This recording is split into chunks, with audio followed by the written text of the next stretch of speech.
Yes. Good evening, everybody. My name is Amadan. I'm part of a group called Marupakam, and we are doing this 22nd Madurai International Documentary and Short Film Festival. This is the fourth day, and this year, unfortunately, it has been mostly an online event, except one event in Madurai, in which we are showing film physically. Our friend of us, Professor Prabhakaran, is showing at this place called Kaleidoscope. And interestingly, today, Professor Joseph also organizes screenings at his venue. So we had few more physical screenings in this festival. It's a very fortunate thing, and we have had interactions. We are having interactions with the filmmakers every day, at least twice. We are having interactions. Today we are going to have interactions with Sandhya Kumar. Sandhya Kumar, we are showing 3 of our films under the Filmmaker and Focus section, and we are showing the Kooth and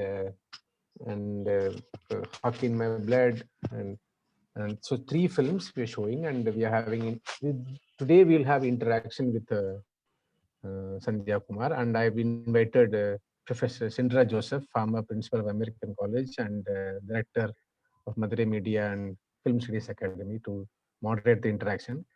The format of the event is going to be like almost one-to-one interaction between Professor Joseph and Sandhya Kumar, and others can, of course, after if the time permits, Professor Joseph can invite others to ask questions or comment about the films. And we are planning to have the interaction for 1 hour 60 minutes, so it can be up and down, maybe 5 minutes more or less. So it will be like a 60 minutes interaction. I will record it, and I will once the interaction is over, tonight I will upload it on YouTube and then share it on social media. So thank you very much. And now I invite Professor Joseph to start the proceedings. Thank you, Amudan, and I would just like to participate than one-to-one, because I think people would love to ask more questions, and we see that we just create some space for them also.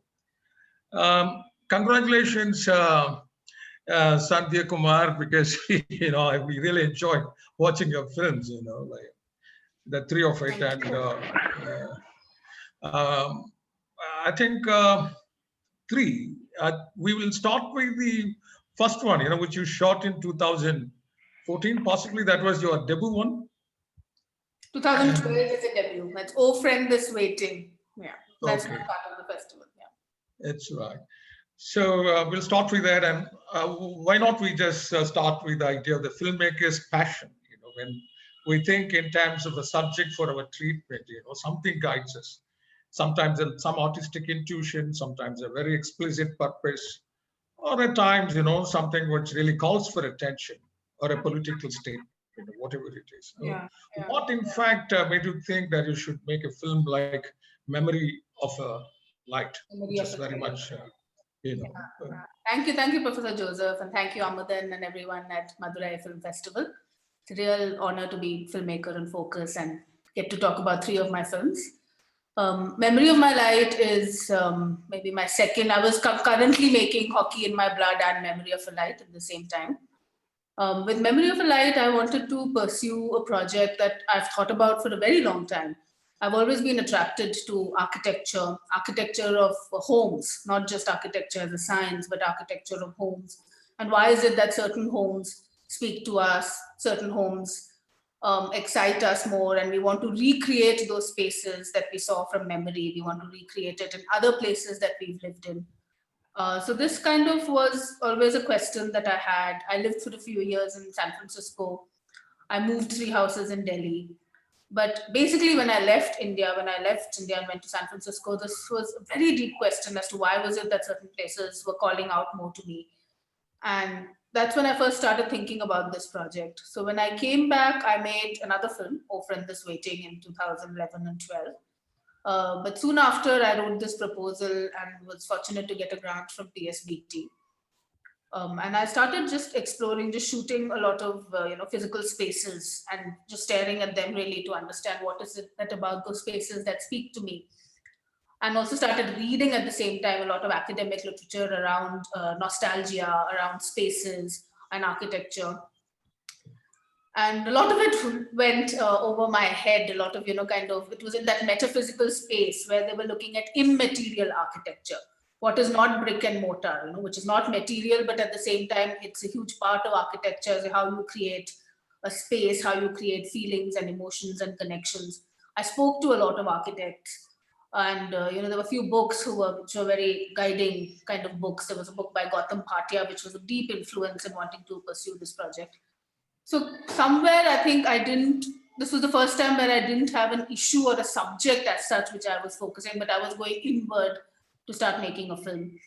And it was very, very tough because it's not like a journalistic kind of filmmaking or, looking at outward. You have to really go inside and you keep questioning yourself at every step. So I think even till the film was submitted, I was not sure of how it's going to be received.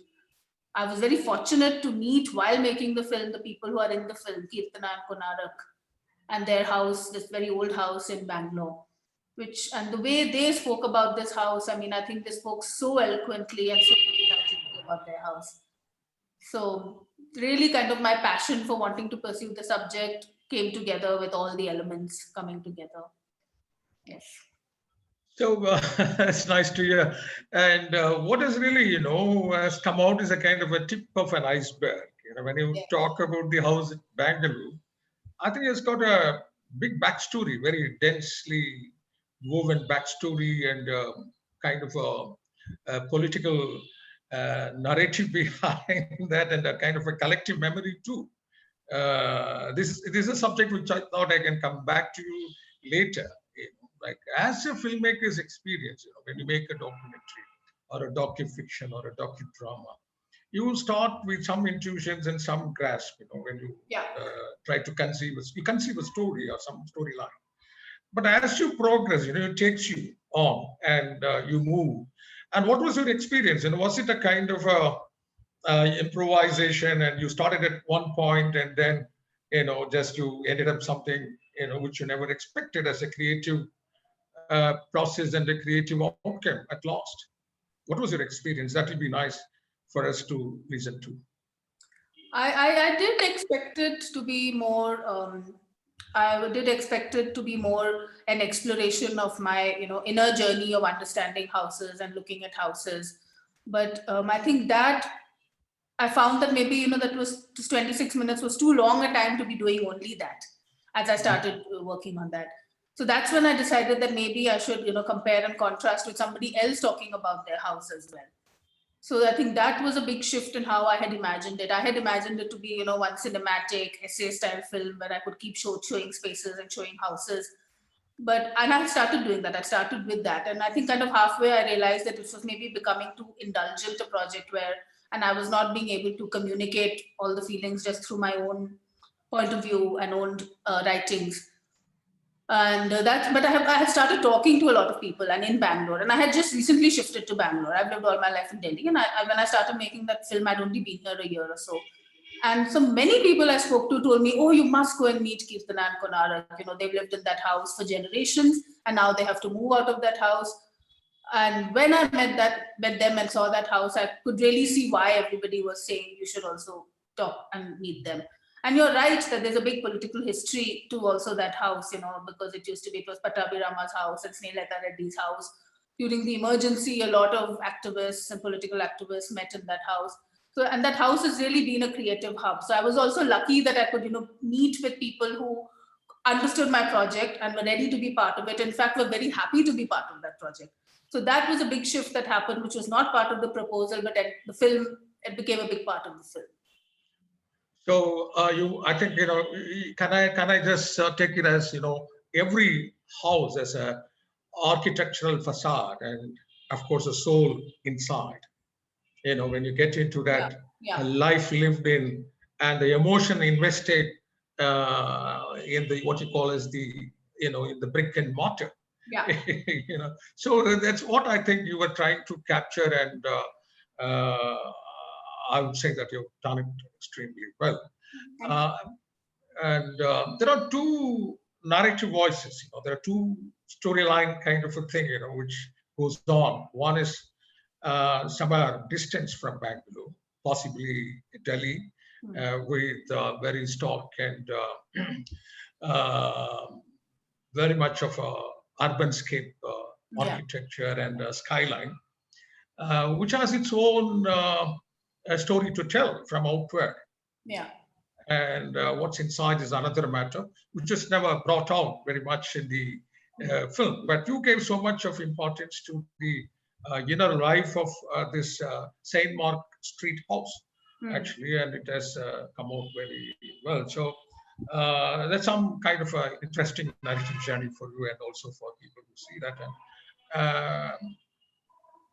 And if I make a comment about it, allows you to participate and make your own construction of a story as an audience or as a viewer. So that much I think is a very positive thing about the film. And the visual pleasure of it is another thing which I thought I must bring to your attention for comment, because I just thought about some of the classical things behind. All of us get inspired by some artwork of somebody. When it comes to films, we can't easily trace that back to a particular artist or a filmmaker or a director or someone. But still, films influence us, especially films which we call as classical films. There is a classical touch to the imageries which you have really created, a kind of a poetry through images, which we normally associate with such films as impressionistic films. And I don't want to just categorize you and bracket you into something that kind, but for understanding the academic, for the academic purpose and to gain some academic insight. I see some of the faces of my students also there listening to this. And, there is so much of visual metaphor, the soft glow, the hues, the choice of color, the angle you've chosen, and even sometimes the continuous movement of your camera. Plus the kind of a geometry which dominates in your visual metaphor. Even to begin with, it actually begins with someone just mixing the mortar to the house, to give life to some kind of a structure. Then the brick, the square, dark maroon color bricks come in. Then two square frames puzzle, which really builds up the kind of a momentum for me when I saw that. So would you like to comment on that? Was it something you really thought about it, or it came as your very unconscious expression of your own subjectivity and so on and so forth? And what was your biggest influence when it comes to this kind of a filmic narration of subjectivity and memory? So talking specifically about the visual look of the film, it's been shot by the cinematographer from FTII, Somu Sahi, who's now gone on to shoot a lot of very well-known films. And Soumyanand has this very flowing style. He doesn't use a tripod for documentary, and he goes around following the characters, and he does it very, very beautifully. He does it in such a way that actually when you put down the footage on the editing table, you can just lay it down the way it's been shot and you have a film there, because he's so good at finding your cut point and finding your starting point. So, and I think also what was a big learning experience for me is that with Hockey in My Blood and with this film, which were both shot around 2013, is that that's the first time I used a DSLR. Before that, we were always using, much bigger video cameras. So the cinematographer is looking through the eyepiece and the director can look through the LCD on the side. But DSLR completely changed the way you shoot films, because there's only one place where you can look through it. And your cinematographer has one black cloth over his head and he's looking through it. So you actually really have to trust your cinematographer, because you can't see what is being shot. So I, for the first time, actually had very little control over the way the shots are being taken. So I was kind of very nervous, and I can see what's happening, but I don't know what's being shot. So I would come back and immediately, spend the whole evening and night looking at all the rushes. But it was very, when I first saw it, I was a little nervous. I was like, how am I going to cut this? Because it's just flowing, I don't see any static. The camera is just moving all the time. So the kind of this editing style of where the camera movements are flowing, you're going from movement to movement came because the visual material was like that. You spoke about the hues and things. That also, I think it's just, I think I was clear that it has to be poetic because it's looking at memory and it's looking at nostalgia, and I wanted to use a poetic language to evoke that. And I think a lot of that poetry comes through the editing more than the visuals for me, because of the juxtaposition and how long you're holding a shot. And I think because I was using a combination of text and speaking in this film, I wanted some of the shots to be held longer so that you have space to put the text, you have time to read the text and think about what the text is saying. So I think these were some of the choices that I made, but it was also allowing and trusting the cinematographer and to see what he's giving you. Yeah. So you would like to say that it's more of a editor's film, or it's of a cinematographer's film, or both? And how much credit you would allow your cinematographer? Maybe, this question I thought I must ask you, not to create. It's a very good question. And because I edit my own films and I take editing very seriously, because I think in a documentary film, the whole film is actually put together on the editing table. You don't have a script beforehand. You don't know what you're going to do. You put it together while editing. I would really say that it's a very, equal half and half in this film. Yeah. Yeah, it's something great. It's very, very interesting. And so about use of color, you have some kind of a color theory or color as some kind of an interpretative aspect to filmmaking. Not consciously, no, Professor. Not consciously. Okay, not consciously. That's very. I just try to match the light when I'm going from shot to shot, so that it doesn't stick out. That's unconscious decision that happens. Okay. Then another aspect of it is actually, when it comes to the voice. The voice.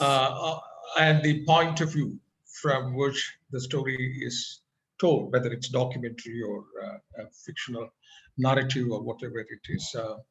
And you have three characters, you see. You have Kunal Rao, Kirtana, and of course, it's their daughter, Zoe, actually, all the three. So much looks very realistic, their own lived-in experience being articulated before the camera. So how much is, I don't know, not in any pejorative sense I use the word, how much is the dramatic part of it and how much is the realistic documentary part of it all through? This is, I think, a very important question I thought I can ask you as a documentary filmmaker. So maybe I'll also bring in hockey in my blood here.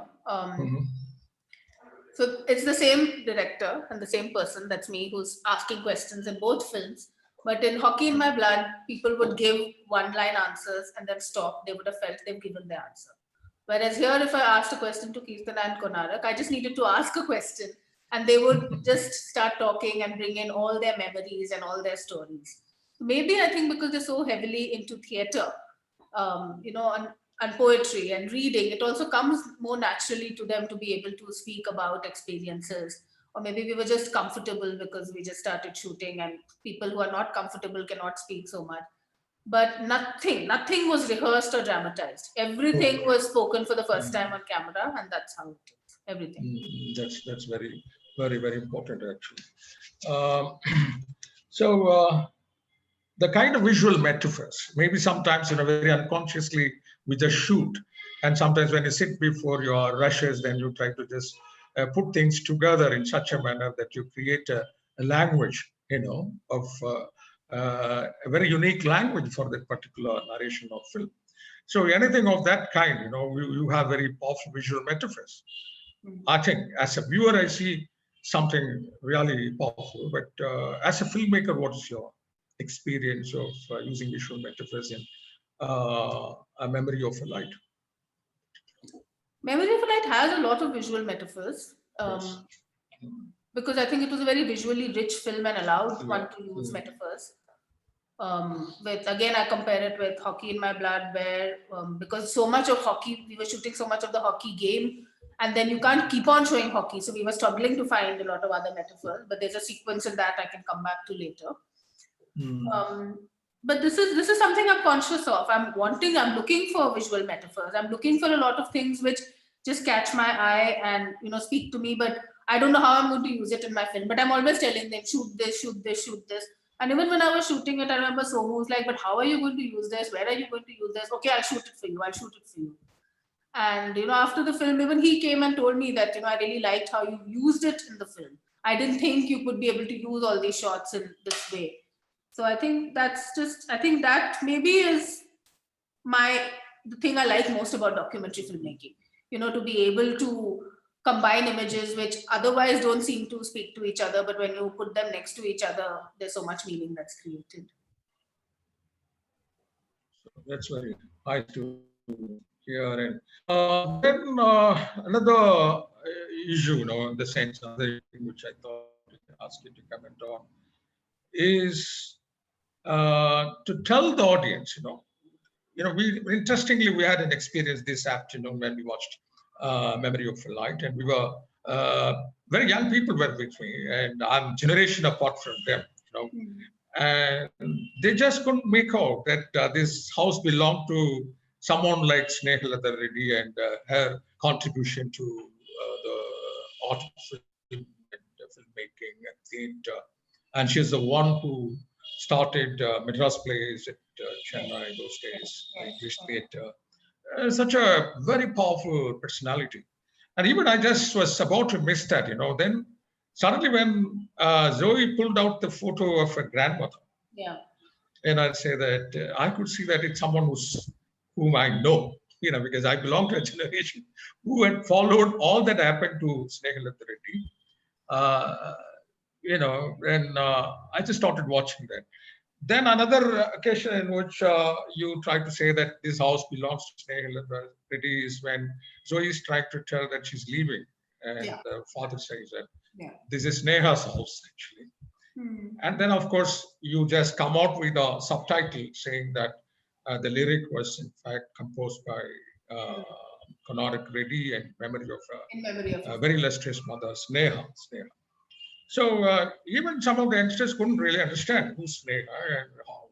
So there is a bit of a foreshadowing that's happening for people like me who are just known Sneha. This foreshadowing or rather hinting that something else is going to come up. Was it conscious when you edited it or something you say it came along automatically? So even I didn't know about Snehalata Reddy till I met them and they started telling me about the history and who she is. But it would repeatedly come up. When they kept talking about it, they would keep saying that Sneha did this, Sneha did that. She used to like sitting here, or this was important to her. So I put it because it was, and also the music that he used was called Snehalata, was called Sneha. So then I felt that, even though I don't know her, and even though we don't see her, you see her photograph here, you see this, but she is such an important presence in this house. And that's why I felt that just a little bit should be mentioned and we should see that photograph, even though it's lazy, but she looks so beautiful, she's in that dancer pose. So I felt like that much should come in. And it's interesting you say this and how different people take to it, because at different screenings, again, it's been a generational thing, it's been a city thing based on where I've shown the film. Many people felt I should have shown and talked about much more about the political history of the house. So then I would have to step in and say, but it's not about that house, it's about just houses in general. It's also my story. And it's also my relationship with this house. It's not a film only on this house. I think when you really choose a location or a subject, and the whole thing is the kind of intertextuality, the kind of text I carried with me, the text my younger generation friends carry, are very different things. And also I have a personal memory in the sense, I think way back in 1985, I just invited Snehalata's daughter, Nandana Reddy, to Madurai, and we just had it for the youth festival. It was 1985 was actually the International Year of the Youth. And she came to Madurai and she was such a great inspiration for the young people then. So it's way back in 85. So it very greatly moved me. But I sort of, I'm just, it brought so much. There was a kind of an explosion from within because of the whole, so much of political history, so much of, very much internalized trauma of the emergency, because we belong to that generation, like when I was just out of college, the emergency was on. So that intertextuality is something which you don't, as a filmmaker, expect. Or what would you like to say about this kind of intertextuality? My question is that when I compare this film, that's Memory of Light, with other films, it allows you to really participate so much. It lets you in the whole narrative structure which you have just created, allows you in and make your own stories, supply your own memory and be part of it, enjoy it, and you see the melancholy, and then you go out with some other story. So was very conscious of the design when you edited that. You wanted that kind of a opening, like Conrad Reddy said that this is a very open house. Everyone could walk in for any interesting purpose. It's such a flexible thing. So this is a kind of a thing, I think the only thing I really wanted is for people to look at houses in this way also. Look at houses as mind spaces, as soul spaces. And that's why I kept intercutting it with memories of my other house, which had also changed. And it's also intercut with some other houses which I didn't live in, but they were just spaces which I wanted to bring in. So my idea was only to have the viewer think about houses in this other way also. And knowing that, even this parallel story is a very powerful one, but also trying to keep the other story also equally powerful, and just use that other story and my story as questions and spaces for people to introspect about houses.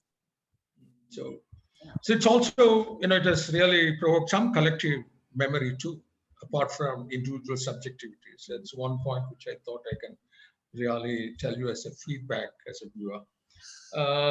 So how much of it is childhood memory and how much is for the adult when it comes to houses? I think it's childhood memories carried by the adult. Okay. It's very interesting. Okay, now I think we can pass on to the other two films which we saw. Okay. One is actually the Hockey in Blood, and it's a very different kind of a documentary. Within a year, you just left out of your very subjective type of filmmaking or narrativizing the memory to something very objective, very much, concretely there outside. And also, even as a narrator filmmaker, you maintain a distance from your narration, if I'm right in using that, and try to look at it as some kind of a story, which, if I'm right, I can say this is a kind of a ethnography or an ethnographic profile of a community, which is a very well-knit, very coherent, and very integrated community. So why, it's a little surprising, when I saw the second film, after seeing your Memory of Light. First I saw Memory of Light, and then I just I saw Hockey in Blood, and which is very much, in a way, my experience where it stared at you and told a story about a community, or you allowed somebody to tell a story about a community or an ethnic group. So what were the considerations and what was your experience when you chose a subject of that kind? Somebody wanted you to do that, or was there any compulsion from outside? Or? No. It's something I wanted to do because I think I found it very fascinating as a story, and I found also Cordova is very fascinating as a community. So I wanted to talk about the community and society through sport. So it was not only going to be like a sports film, but I wanted to use the hockey to talk about all the other rituals and talk about the community. So again, I think this was actually hockey was the first time I was interviewing people and having to make a film which was much more in the verite style. Um, it's much easier for me to be working on what you said, impressionistic or abstract style for me to do that. And I can just play around with things. So I think with hockey, we had to ask questions and get the information and get, be able to, I didn't want to use a narration, I didn't want to use a text, but I wanted people to be telling the story and follow an event. So also I had to shoot so much compared to all the other times I pride myself in my economy of shooting. But here I had to just shoot so much because so much was happening and I didn't know how I was going to tell the story. So yeah, so I think the form of each film is something that comes after you've kind of decided you want to make the film. You can't always choose the form. You So go you there. didn't have a sorry. No, you so go you didn't there. have a sorry. Go ahead, please. No, what's your question? Yeah. No. Now, what I'm saying is, you didn't have a big design behind that. You liked the subject. You just started shooting it, right? Yes. Yes. Okay. Fine. I just met a lot of people. Okay. But my one criticism is that there's more of hockey than about the community's inside aspects of it. Like, of course, there are three streets of it. One is the hockey, the very powerful narrative stream is hockey and how it's played and how it's organized, who participates and what happens to them after some time. That's very, very interesting. But at the same time, you also sometimes try to tell that they're coffee growers. They have a livelihood, they have a economy built on coffee, and Coorg is known for it. Now, you can't separate Coorg from the hills, the rain, the climate, coffee, and the people. But my only, I don't want to say that I think I was expecting a little more on the very physical, natural environment of it coming into the narrative aspect of it, providing the very nice background to the whole thing. Because you're a person, done so very nicely about emotions being invested in objects, in brick and mortar. But why not on hills and plants and the rain and all that, which defines Coorg, which I think was a little bit of a disappointment for me when I mean, just, even if I'm going to provoke you, I thought I must tell you that. That's one thing. And another part of it, another aspect of it is that why not much more than into their cultural aspect, interweaving and intercutting your storyline.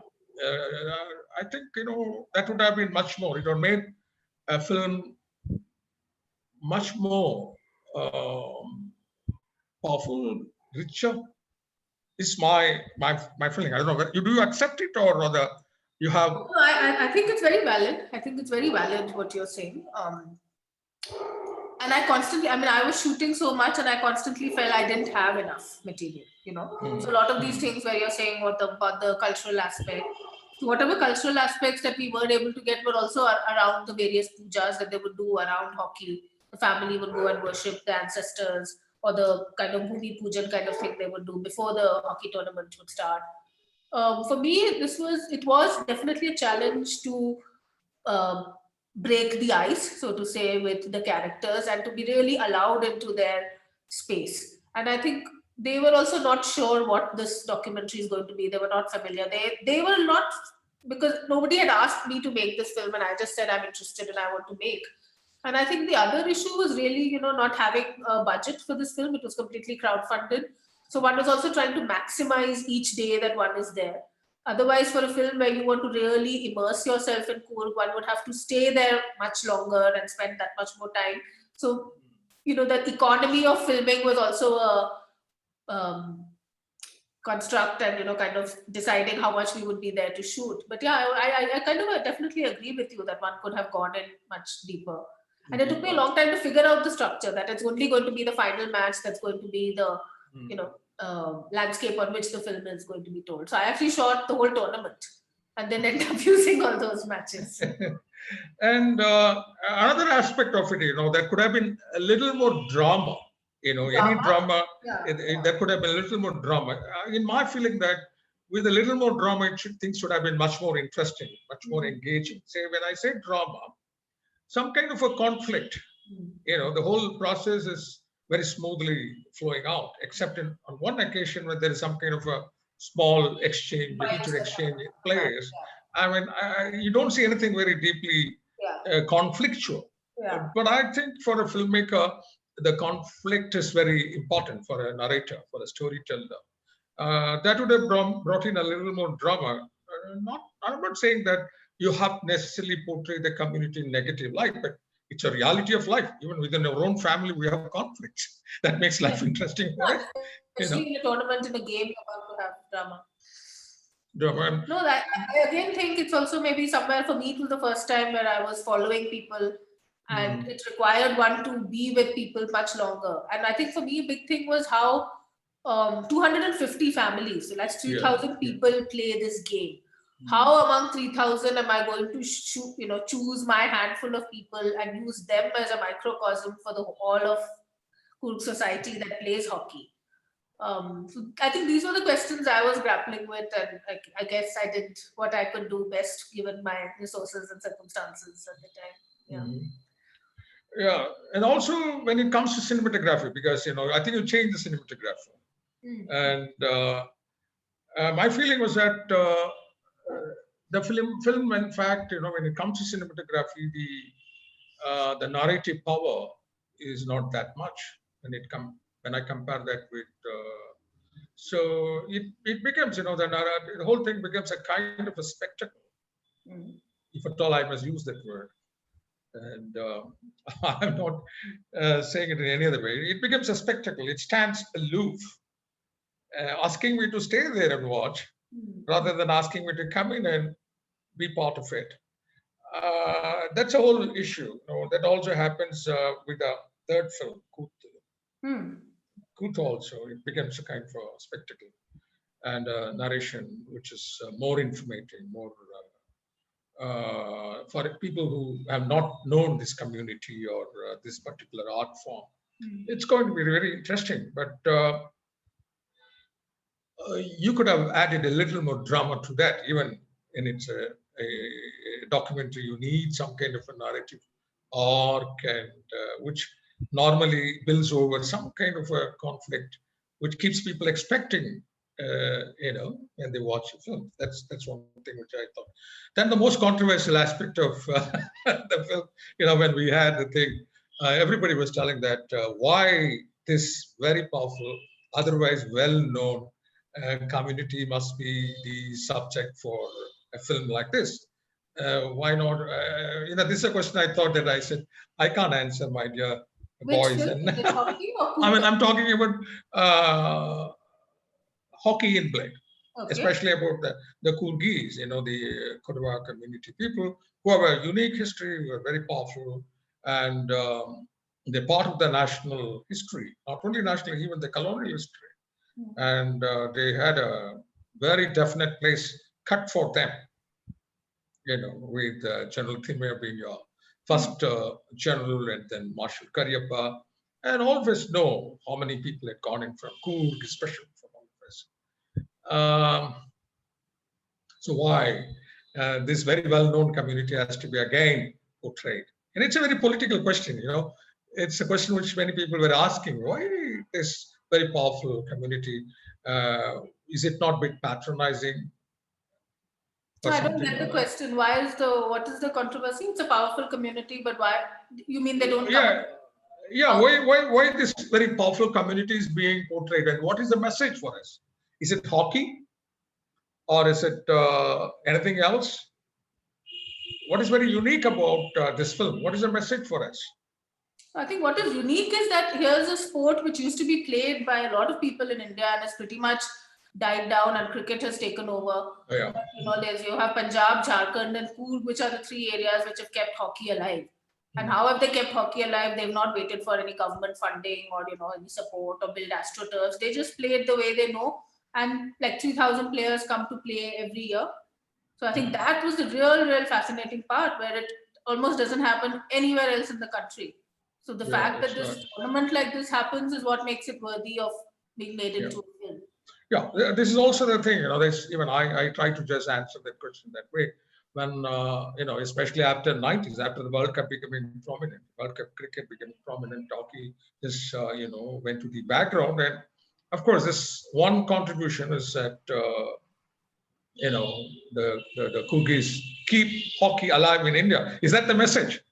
I want it from the horse's mouth. Yes. Among also people from Jharkhand and Punjab, a lot of Cougars keep hockey alive, and actually they keep a lot of sport alive, and that is very amazing. And how do they do it? Just how to do it at a very local level.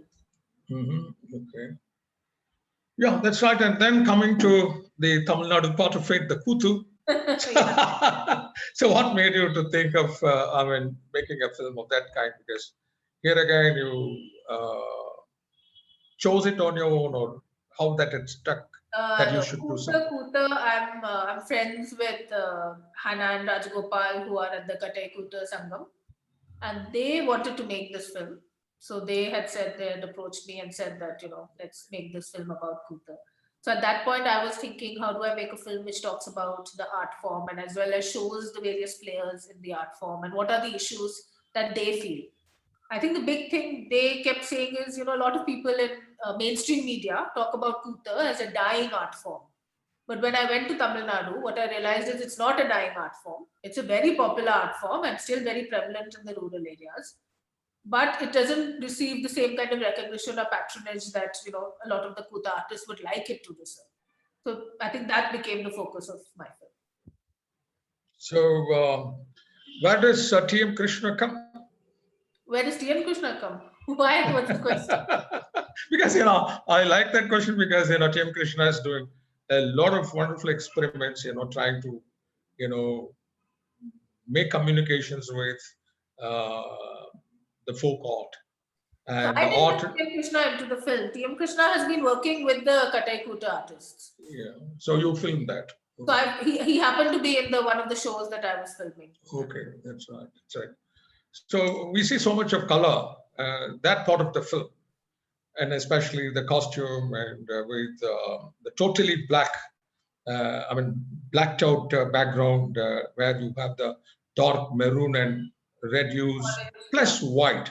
That was, I think, the very excellent part of, color scheme, the whole of the film, and that was very fine, which we were not able to see. Otherwise, these folk customs and art and performative things are very garish in color. And would you like to say that you took care of that very well, bringing out that color aspect of these folk festivals like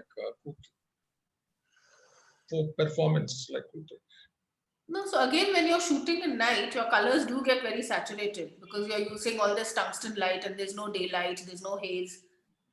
So the colors were, in fact, I was a bit scared that maybe it's going to be too vivid and it's going to be too garish. Okay. So that was a concern while shooting, how to, we were shooting on 2 different cameras, how to keep matching the cameras. But at the same time, this kind of color palette is what is so, like you said, definitive of the folk art forms. So it has to be there. So at all times, we were definitely using the colors. And also Tamil Nadu is known for its very strong sense of color. Yeah. We think about other states having very strong sense of color. It's always the grass is more green on this side, because I think every state has got its own aesthetics and thing. One important observation I just forgot to mention, and I was about to say by the time we just came into the third film, one very metaphorical thing which you did in the second film, that's Hockey in Play, and that looked very nice for me when you. This is only a comment. I don't know how you're going to take that. When everything was going to the climax, the matches over, the trophy is won, and the trophy and the prize are going to be just given away.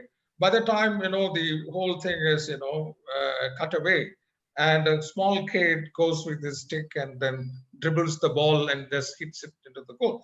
That just says that, you know, there is, okay, this tradition is going to just be carried on forward, and in some kind of a, the kind of a very futuristic way you have. So it was a very nice metaphor, you know. Thank you. I thought I must say that. We also saw it like that, and you know. Really? Yeah, my camera person, he said, oh my God, look at that child. He's not worried about who's getting the trophy. Or yeah, that's right. So we just moved the camera to him and started shooting. Yeah, that's a very nice piece of editing or whatever you say. So it was very, very interesting. When it comes to Kuth, there is one controversial point when Hannah is the character, you know, Hannah was Hannah, you know, when she's a researcher, and she was trying to say that she's also in a way subscribing to the idea. Kutu has become a little, rather it has just declined. So she says that I'm, you know, trying to search for the most pure form of it. I'm trying to search for? The pure form of it, you know, the origin of the arts of this kind, which should have been in its original form, much better than what it is now. I'm just trying to really probe into that or something like that. She's trying to suggest, but which is not very acceptable to me. You know, this is a art of the people, you know, which is very much in the collective consciousness, which doesn't need that kind of a grammatical refinement, you know, which is like that.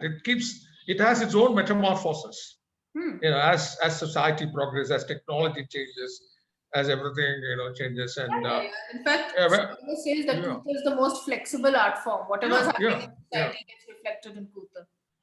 And now I think we are left filmmaking and we come into Kutu, a performative art, actually, you know. And there again, one more point is that when Rajagopal says that, Rajagopal sees it as a form, a performative art form, and you can use it even for, you can use other stories, even Gabriel Gasha's stories or Bharatiya's Panjali Sapadam and all that. And he says that I can use Kutu form to really perform those, narratives, you know, to tell those narratives. But I was a little stuck because this is there already. There is a understanding. There is a story in the minds of people about which is repeatedly told for centuries. You know, now they know the Draupadi story and the derobing of Draupadi and all that. Yeah, I think. The Mahabharata stories are all part of collective consciousness, and so much of intertextuality is there again. Yes. Yeah. So if without intertextuality, this Kutu can't be performed.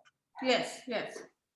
Unless, you know, people all know about Bharatiya's Panjali Sabadam, people won't make any sense.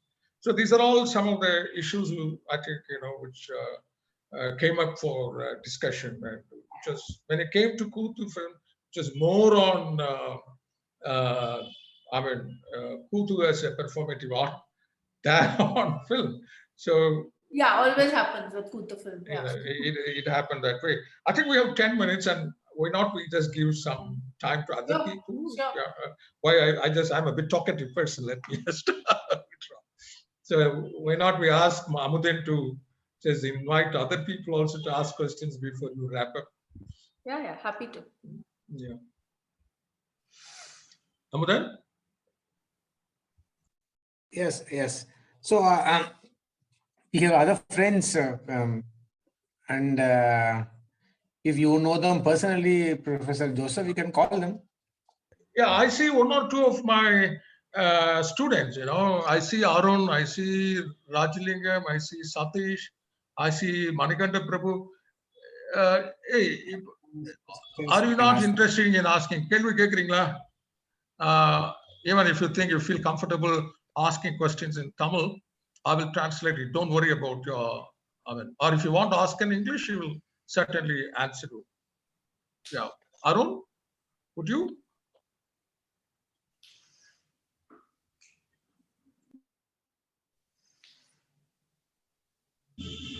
Rajalingam, Satish. இப்ப ஏதாவது கேள்வி கேளுங்க, ஏதாவது கேட்க வேண்டியதானே? Come on.